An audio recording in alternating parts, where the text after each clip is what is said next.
നൗമി, ഈ പൾസർ സുനി പുറത്തിറങ്ങുന്നത് നാളെ തന്നെ ഉണ്ടാകുമെന്നാണ് ഏറ്റവും ഒടുവിൽ പ്രതീക്ഷിക്കുന്നത്.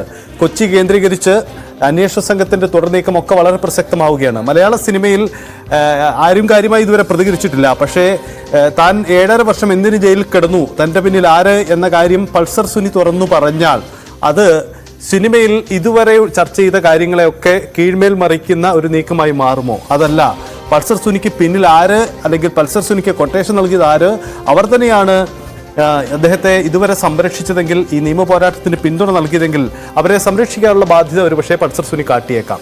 എന്തായാലും പൾസർ സുനി മാധ്യമങ്ങളോട് പ്രതികരിക്കുമോ എന്നത് വലിയൊരു ആകാംക്ഷ ഉയർത്തുന്ന ചോദ്യമായി നിൽക്കുകയാണല്ലേ.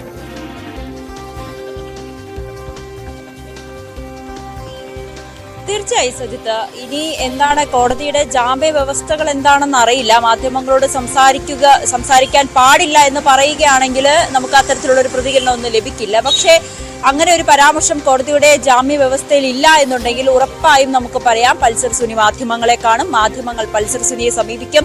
എന്താണ് ഈ വിഷയവുമായി ബന്ധപ്പെട്ട് പൾസർ സുനിക്ക് പറയാനുള്ളത് കൂടി അറിയേണ്ടതുണ്ട്. കാരണം അത്രമാത്രം കോളിളക്കം സൃഷ്ടിച്ച ഒരു സംഭവമായിരുന്നു, ഒരു കേസായിരുന്നു നടിയെ ആക്രമിച്ചത്. ഈ പൾസർ സുനിക്ക് പിന്നിലാര്, ദിലീപ് തന്നെയാണോ, ഇതിലൊരു പങ്കുണ്ടോ എന്നടക്കമുള്ള നിരവധി ചോദ്യങ്ങളുണ്ട്.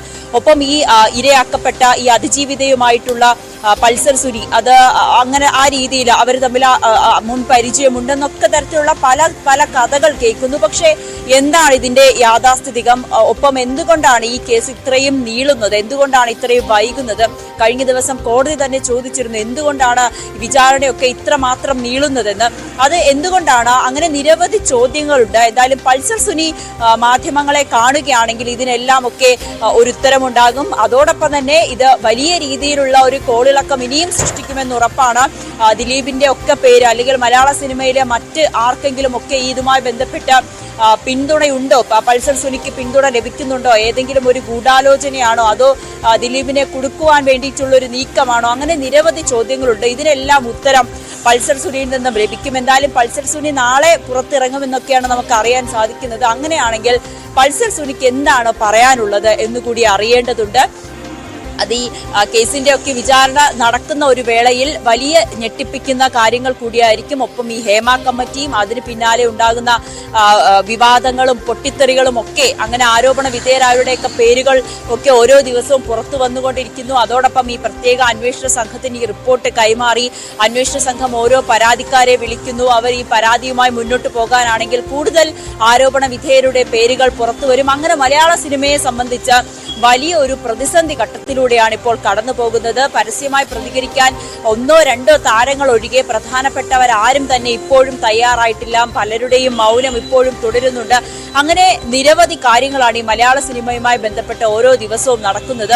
ഏറ്റവും ഒടുവിൽ ഈ ലിജോ ജോസ് പെല്ലിശ്ശേരിയുടെ തന്നെ ഒരു ഫേസ്ബുക്ക് പോസ്റ്റ് കൂടി പുറത്തു വന്നിരിക്കുന്ന സാഹചര്യത്തിൽ പുതിയ സംഘടന അത് തുടങ്ങുന്നതിന് മുൻപേ അഭിപ്രായ ഭിന്നതയാണോ എന്നുള്ളൊരു ചോദ്യമാണ് ഉയർന്നു വരുന്നത്. കാരണം കഴിഞ്ഞ ദിവസം ആഷിഖ് അബു ഇറക്കിയ ഒരു കുറിപ്പിൽ, ആ കുറിപ്പിൽ രണ്ടാമതായി പേര് ചേർത്തിരിക്കുന്നത് ലിജോ ജോസ് പെല്ലിശ്ശേരിയുടേതായിരുന്നു. പക്ഷേ ലിജോ ജോസ് പെല്ലിശ്ശേരി അല്പസമയത്തിന് മുൻപ് തന്റെ സോഷ്യൽ മീഡിയയിൽ ഒരു പോസ്റ്റ് ഇടുന്നു, ആ ഒരു സംഘടനയുമായി തനിക്ക് ബന്ധമില്ല എന്ന്. അങ്ങനെയാണെങ്കിൽ ഒപ്പം തന്നെ ബിനീഷ് ചന്ദ്രനും ഇതിൽ നിന്ന് പിന്മാറി എന്നൊക്കെ വാർത്ത വരുന്നുണ്ട്. അങ്ങനെയാണെങ്കിൽ ഈ പുതിയ സംഘടനയിൽ അത് തുടങ്ങുമ്പോൾ തന്നെ വലിയ വിള്ളലുകളും പൊട്ടിത്തെറികളും ഒക്കെ ആണോ? ഈ സംഘടനയിൽ ആരൊക്കെ ഉണ്ടാകും? അതോ ഇതൊരു അഭ്യൂഹം മാത്രമാണോ? ആഷിഖ് അബു പ്രധാനപ്പെട്ട ഈ പറയുന്ന താരങ്ങളുമായിട്ടൊന്നും സംസാരിക്കാതെയാണോ ഇങ്ങനെ ഒരു സംഘടനയുമായി മുന്നോട്ട് പോകാൻ തീരുമാനിച്ചിരിക്കുന്നത് എന്നൊക്കെ ഇനി വരും മണിക്കൂറിൽ അറിയേണ്ടതുണ്ട്. എന്തായാലും ലിജോ ജോസ് പെല്ലിശ്ശേരി അടക്കം ഈ ഒരു ഇപ്പോൾ താൻ ഈ സംഘടനയുടെ ഭാഗമല്ല, അങ്ങനെ ഒരു സംഘടന ഉണ്ടാകുന്നുവെങ്കിൽ, അതിന്റെ ഭാഗമാകുന്നുവെങ്കിൽ അത് താൻ തന്നെ ഇത് ഔദ്യോഗികമായി അറിയിക്കുമെന്നുകൂടി ലിജോ ജോസ് പെല്ലിശ്ശേരി വ്യക്തമാക്കുന്നു. അങ്ങനെ എല്ലാ മേഖലകളിലും, സിനിമാ മേഖലയിലെ എല്ലാ സംഘടനകളിലും ഇത്തരത്തിൽ ഓരോ പൊട്ടിത്തെറികളും ഓരോ അഭിപ്രായ ഭിന്നതകളും ഒക്കെ ഉയർന്നു വരുന്ന ഒരു സാഹചര്യം കൂടിയാണ് സജി. യെസ്, അതാണ് സാഹചര്യം. നേരത്തെ സംവിധായകൻ വിനയൻ പറഞ്ഞതുപോലെ ഒരു ഇംഗ്ലീഷ് ത്രില്ലറിനെ വെല്ലുന്ന തരത്തിലേക്കാണ് മലയാള സിനിമയിലെ സംഭവങ്ങൾ നീണ്ടുകൊണ്ടിരിക്കുന്നത്. ഇനി കാത്തിരിക്കേണ്ടത് ഈ പൾസർ സുനിയുടെ പുറത്തിറങ്ങലും അയാൾ നടത്തുന്ന പ്രതികരണങ്ങളുമാണ്. എന്തായാലും പൾസർ സുനിക്ക് പിന്നിൽ ആര് എന്ന ചോദ്യത്തിന് കൃത്യമായ ഉത്തരം കണ്ടെത്താൻ ഇതുവരെ കഴിഞ്ഞിട്ടില്ല. എന്തായാലും നിയമ സംവിധാനങ്ങളും അതിൻ്റെ നിയമ നടപടികളും തുടരുകയാണ്. സസ്പെൻസ് ഇനിയും മലയാള സിനിമയിൽ തുടരും. ഇതിനിടയിൽ സംഘടനാ തലത്തിൽ ആ സംഘടനയിൽ നടക്കുന്ന മാറ്റങ്ങൾ എന്തുകൊണ്ടാണ് മലയാള സിനിമ ഇത്രയധികം വിവാദ ചർച്ചാ വിഷയങ്ങളാകുന്നത്? അതിൻ്റെ പ്രധാന കാരണക്കാരനായ മുഖ്യ സംഭവത്തിൻ്റെ മുഖ്യപ്രതി തന്നെ പുറത്തിറങ്ങുന്നു ഈ കാലഘട്ടത്തിൽ എന്ന പ്രസക്തമായ കാര്യം കൂടി ഇതിനിടയിൽ ഉയരുന്നുമുണ്ട്.